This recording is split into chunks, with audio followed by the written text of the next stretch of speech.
दोस्तों, एक कहावत तो आपने सुना होगा कि दूसरों के लिए अगर गड्ढे खोदोगे तो खुद उसी गड्ढे में गिर जाओगे। यही हाल आज पाकिस्तान का है। पाकिस्तान भारत के लिए जितनी गहराई में गड्ढे खोद रहा है उतनी ही गहराई में खुद ही दफन होता जा रहा है। लेकिन आज भी पाकिस्तान का जो दिमाग है वो ठिकाने नहीं आ रहा है। पूरे दुनिया में अगर देखेंगे ना तो दो चार ही ऐसे देश है जैसे चीन, तुर्की और मलेशिया। ये ऐसे देश है जो पाकिस्तान का थोड़ा बहुत साथ दे देते थे। लेकिन इन्हीं में से मलेशिया एक ऐसा देश निकला जिसने पाकिस्तान की इंटरनेशनल बेइज्जती कर दी है। ये वही मलेशिया है जिस कश्मीर के मुद्दे पे मलेशिया ने भारत से पंगा ले लिया था और तुर्की का साथ लेते हुए पाकिस्तान का सहारा बना था। और इन तीनों देशों ने ऐसा एक ख्वाब देखा था कि सारे इस्लामिक मुल्क को इकट्ठा करके भारत के खिलाफ सबको भड़काएंगे। और इन सब ने एक अलायंस बनाया था, खासकर इन तीनों देश ने, मलेशिया, पाकिस्तान और तुर्की ने मिलकर। लेकिन अब इसी में से एक देश, ये मलेशिया, ऐसा निकला जिसने पाकिस्तान की पूरी इंटरनेशनल बेइज्जती करके रख दी है। अब पूरा मामला क्या है वो जान लीजिए। पाकिस्तान का एक इंटरनेशनल एयरलाइन है जिसे पाकिस्तानी इंटरनेशनल एयरलाइन कहते हैं। ये जो एयरलाइन है वो पाकिस्तान का गवर्नमेंट एयरलाइन है। जैसे भारत का एयर इंडिया है ना, वैसे ही पीआईए जो है वो पाकिस्तान का गवर्नमेंट एयरलाइन है। यही पीआईए का एक जहाज है बोइंग 777। ये जहाज कराची से उड़कर मलेशिया के कुआलालंपुर में गया था। मलेशिया का राजधानी है कुआलालंपुर। वहां के एयरपोर्ट पे लैंड किया पैसेंजर के साथ। पैसेंजर तो उतर गए। अब इस जहाज को वापस कुआलालंपुर से आना था कराची को। पैसेंजर सारे बैठ गए थे कराची के लिए। लेकिन तभी मलेशिया का जो अथॉरिटी है, जो गवर्नमेंट अथॉरिटी है, वो अचानक एरोप्लेन के पास पहुंचे, सारे पैसेंजर्स को उतार के बाहर कर दिए और एरोप्लेन को सीज कर लिया। सीज मतलब जब्त कर लिया, उसे जाने नहीं दिया। तो मामला था लीज का। दरअसल हुआ क्या कि पाकिस्तान इंटरनेशनल एयरलाइन जो है वो ये जो बोइंग 777 जब्त हुआ है, इस जहाज को आयरलैंड की एक लीजिंग कंपनी से किराए पर लिया था, लीज पर लिया था। लीज मतलब ये होता है कि आप उस जहाज को ले लीजिए, खरीदिए मत, ले लीजिए जहाज को और उसके बदले महीने दर महीने उस कंपनी को जिसका जहाज है उसको किराए के तौर पे देते रहिए। यही लीज एग्रीमेंट होता है। जैसे आप कभी किराए का घर लेंगे तो एक एग्रीमेंट बनता है कि इतने महीने इतने दिन के लिए आपको वो किराए पे घर मिलता है और उसके बदले हर महीने इतने पैसे आपको किराए के रूप में जो मकान मालिक है उसको देना पड़ता है। तो ये जो जहाज था इसका जो पेरेंट कंपनी था वो आयरलैंड का एक कंपनी था। उससे पाकिस्तान इंटरनेशनल एयरलाइन ने इस जहाज को अपने लिए किराए पर लिया था, उसको उड़ाता था और जो भी पैसा कमाई होता था उसमें से कुछ हिस्सा किराए के यानी लीज एग्रीमेंट के तौर पे उस आयरलैंड की कंपनी को देता था। अब हुआ क्या कि पाकिस्तान एयरलाइन के पास इतने पैसे नहीं थे कि वो लीज का जो पैसा है वो उस आयरलैंड की कंपनी को दे पाए। तो आयरलैंड की कंपनी ने यूनाइटेड किंगडम यानी लंदन के एक कोर्ट में केस कर दिया पीआईए के खिलाफ। वहां पे पीआईए केस हार गई। केस हारने के बाद क्या हुआ कि वो जो आयरलैंड की कंपनी है और उसने ऑर्डर दिया मलेशिया को। क्यों दिया? क्योंकि ये जहाज कराची से मलेशिया गया था। अगर ये लंदन गया होता तो लंदन में उसे सीज कर लिया गया होता। लेकिन पाकिस्तान उतना ही चालाक था। पाकिस्तान सोचा कि हम लंदन इस जहाज को लेके जाएंगे नहीं, अपने दोस्त के यहाँ लेके जाएंगे तो कोई पकड़ ही नहीं पाएगा। लेकिन यूनाइटेड किंगडम का जो कोर्ट था उसने मलेशिया के गवर्नमेंट को ऑर्डर दिया कि भाई आपके यहाँ ये जहाज गया हुआ है, उसे आप वहीं पे सीज कर लीजिए। इसने जिस कंपनी से लीज पे लिया है उसका लीज का पैसा इसने नहीं चुकाया है। और मलेशिया गवर्नमेंट ने यूनाइटेड किंगडम के कोर्ट की बात को माना और उसके सारे पाकिस्तान के पैसेंजर को वहीं कुआलालंपुर एयरपोर्ट पे उतार कर उस जहाज को अपने कस्टडी में ले लिया। यहाँ भी ये भी सवाल हो सकता है कि इसमें शर्म की कौन सी बात है भाई, चलो कुछ पैसे की हेरा फेरी की ही तो बात है, कोई बात नहीं। लेकिन आपको बता दें कि जो पीआईए पाकिस्तान इंटरनेशनल एयरलाइन, ये पाकिस्तान का सरकारी कंपनी है। ये जहां भी जाता है ना ये पाकिस्तान को रिप्रेजेंट करता है, पाकिस्तान के झंडे को लेके जाता है। अगर पीआईए का एयरलाइन का जो जहाज देखेंगे ना उसके पीछे में पाकिस्तान का बकायदा लोगो लगा होता है, पाकिस्तान का झंडा लगा होता है।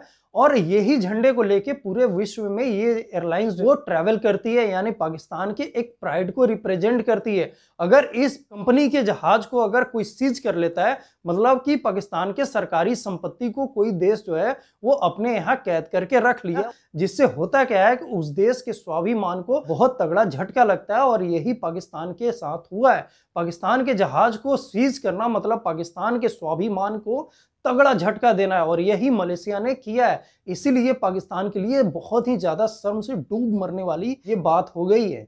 लेकिन इन पाकिस्तानियों के लिए शर्म और स्वाभिमान की अगर बात करें ना तो ये बहुत बड़ी बेईमानी होगी। इनके लिए शर्म कोई बड़ी चीज नहीं है और इनके लिए स्वाभिमान कोई बड़ी चीज नहीं है। ये ऐसे ही शर्म और स्वाभिमान जो है वो पूरी दुनिया के अंदर लुटाते रहते हैं, इसीलिए इनका जो नाम है ना पूरे दुनिया के अंदर इंटरनेशनल भिखारी के नाम पे पड़ चुका है। अब जरा हम बात कर लेते हैं पीआईए की, पाकिस्तान इंटरनेशनल एयरलाइन की। ये जो एयरलाइन है ना वो 74 साल पुराना एयरलाइन है। हमारा जो एयर इंडिया है ना इससे भी पुराना पीआईए है।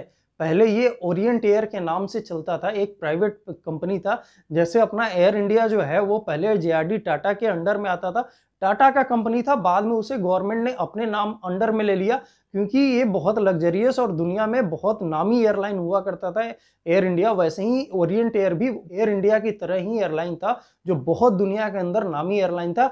इसलिए बाद में जो ओरिएंट एयर से गवर्नमेंट ने इस कंपनी को अपने अंदर ले लिया और बाद में इसे पाकिस्तान इंटरनेशनल एयरलाइन कर दिया। आपको इस एयरलाइन की अगर रियल में स्वाभिमान की बात करें तो ये एयरलाइन इतना पुराना होने के साथ साथ एशिया में पहला ऐसा एयरलाइन था जिसने एशिया में पहली बार लंदन के लिए फ्लाई किया था। उस समय हमारा एयर इंडिया भी नहीं फ्लाई किया था भाई।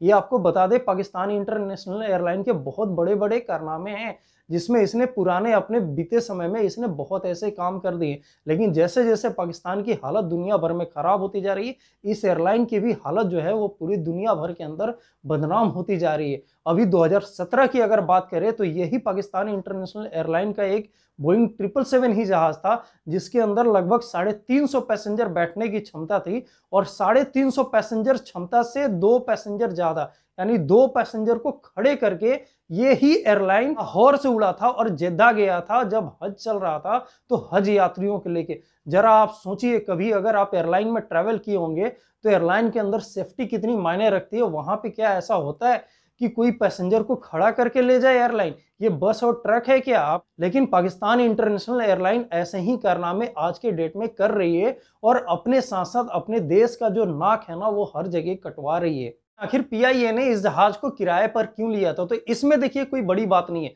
दुनिया भर में जितनी भी एयरलाइन है ना वो मोस्टली ज्यादातर अपने जहाज को किराए पर, लीज पर ही लेते हैं, इसीलिए इन्हें ऑपरेटर कहते हैं। ये लोग जहाज को ऑपरेट करने वाले होते हैं और ओनर कोई और होता है जिनका वो अपना जहाज होता है, जिसका जहाज खरीदने में पैसा लगा होता है। एयरलाइंस जो है वो ज्यादातर अपने जहाजों को खरीदते नहीं है, ज्यादातर अपने जहाज को ओनर से लीज पर लेते हैं।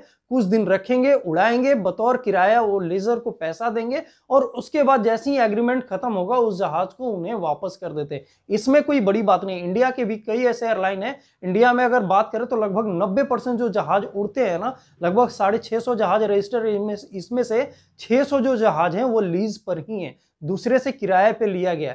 लेकिन अगर सरकारी कंपनी होने के बदौलत अगर आप लीज का पैसा नहीं चुकाते हैं तो ये बहुत भारी बेइज्जती है। ये समझ लीजिए जैसे हमारा एयर इंडिया का कोई जहाज दूसरे कंट्री में उसे बंधक बना के सीज कर लिया जाता है, ये हमारे देश के लिए एक नाक कटने के बराबर होगी। लेकिन ऐसा अभी हमारे देश के साथ तो कम से कम नहीं होता है, लेकिन पाकिस्तान के खिलाफ ऐसा हो रहा है। जो आयरिश कंपनी जिसने लीज पर पीआईए को अपना जहाज दिया था उसने बताया यूके के कोर्ट में कि लगभग $14 मिलियन का पीआईए के पास जो है उसका कर्जा पहुंच चुका है। यानी लीज का जो पैसा बकाया है वो लगभग $14 मिलियन का हो गया। अगर भारतीय रुपए में अगर इसे बात करें ना तो 100 करोड़ रुपए होता है, लगभग 100 करोड़। एक जहाज का अगर लीज की बात करें तो ज्यादा से ज्यादा महीने का 1 करोड़ से 2 करोड़ या 3 करोड़ होता है, ज्यादा से ज्यादा 5 करोड़ होगा। यानी कि कई महीनों से पीआईए जो है लीजर को जो है वो पैसा नहीं दे रही है, तभी जाके 100 करोड़ वो पैसा हो गया। बाद में उस कंपनी को मजबूरन यूके की कोर्ट में केस करना पड़ा, जहां उसने साबित कर दिया कि उसका भारी भरकम बकाया पीआईए के ऊपर पेंडिंग है, जो पीआईए नहीं चुका रही है। पीआईए कोर्ट में केस हार गई और फिर मजबूरन में यूके के कोर्ट ने मलेशिया को ऑर्डर दिया कि अब आप उस जहाज को सीज कर लीजिए, अब वो जहाज उड़ने के लायक नहीं है। यहाँ पे एक सवाल आपके मन में आ रहा होगा कि जब पूरा मामला यूके कोर्ट में है और पीआईए के बीच में है तो फिर मलेशिया क्यों बीच में कूद गया? आखिर मलेशिया को क्या पड़ी थी कि अपने ही दोस्त पाकिस्तान के जहाज को उसने सीज कर लिया? तो इसके पीछे आपको बता दूं एक समझौता है। इस समझौते को कहते हैं इकाओ कन्वेंशन। ये जो समझौता हुआ था 1947 में, जब हमारा देश आजाद हुआ था तभी ये इकाओ कन्वेंशन हुआ था। और इकाओ कन्वेंशन के अंदर में टोटल दुनिया भर के 193 देश आते हैं और सभी ने सहमति से उस समझौते पर हस्ताक्षर किया था और इसी समझौते को फॉलो करते हुए मलेशिया ने ऐसा कदम उठाया, क्योंकि ICAO means international civil aviation organisation होता है। इसमें जितने भी कंट्री होते हैं सभी को एक दूसरे के रूल्स को फॉलो करना होता है और इसी रूल्स में समझौते में आपका लीज एग्रीमेंट भी आता है। इसी लीज एग्रीमेंट को पाया गया कि पीआईए वायोलेट कर रही है। इस लीज एग्रीमेंट को यानी इकाओ के जो कन्वेंशन है उसको पीआईए फॉलो नहीं कर रही है।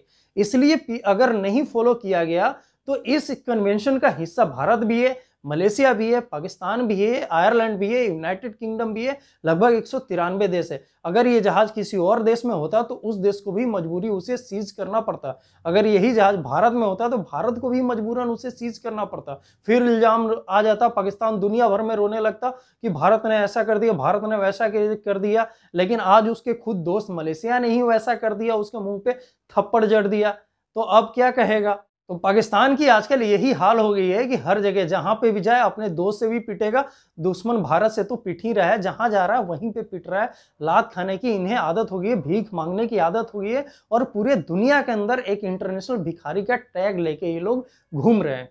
दोस्तों उम्मीद करता हूं कि ये वीडियो आपको अच्छी लगी, इन्फॉर्मेटिव भी लगी होगी। अगर अच्छी लगी तो एक लाइक बटन जरूर दबा दीजिएगा और मेरे चैनल को एक बार सब्सक्राइब कर दीजिएगा। धन्यवाद।